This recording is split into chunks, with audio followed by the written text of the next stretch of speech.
কারো ক্যান্সার দেখে যদি এই দোয়াটা আপনি বিশ্বাসের সাথে পড়েন, জীবনে কোনোদিন ক্যান্সার রোগে আক্রান্ত হবেন না। দুর্ঘটনা দেখে যদি পড়েন, ওই দুর্ঘটনা আপনাকে স্পর্শ করবে না। যে কোনো কারো বিপদ দেখে যদি কোনো বিশ্বাসী বান্দা এই দোয়া করে, বিষ্ণু বলেন লাম ইউসিবহু যালিকাল বালা, ওই বিপদ তাকে আর ধরবে না। রুফিয়া মিনহু মিন যালিকাল বালা কাইনাম মা কান, সে যতদিন হায়াত পাবে কোনোদিন ওই বিপদ তাকে স্পর্শ করবে না। অনেক সময় আমরা দেখি হাসপাতালে ক্যান্সারের 3rd স্টেজে চলে গেছে, লোকটা হ্যাংলা হয়ে চিকন হয়ে হায়রে কি কষ্ট পায়, দেখি না?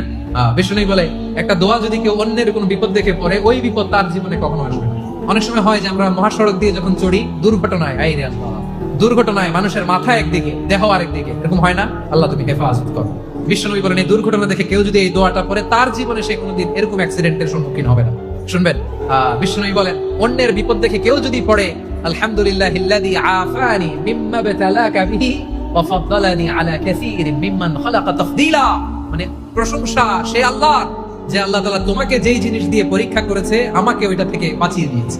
তোমাকে আল্লাহ যেই বিপদে ফেলেছে, আমাকে ওই বিপদ থেকে তিনি মুক্ত রেখেছে, আর তার অনেক সৃষ্টির উপর আমাকে তিনি প্রাধান্য দিয়েছে। সুবহানাল্লাহ পড়ে।